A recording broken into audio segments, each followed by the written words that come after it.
Mercedes introduced the new generation of the legendary SL, and at the market launch the new Roadster starts with two output levels of the AMG 4-liter V8 biturbo engine, and for the first time in its history the SL also transfers the power to the road with all-wheel drive.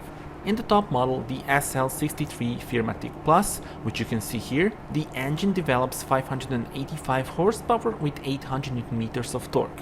Figures are impressive: 3.6 seconds to reach 100, top speed of 315 km/h. Check out the car in action and tell me, how do you like it?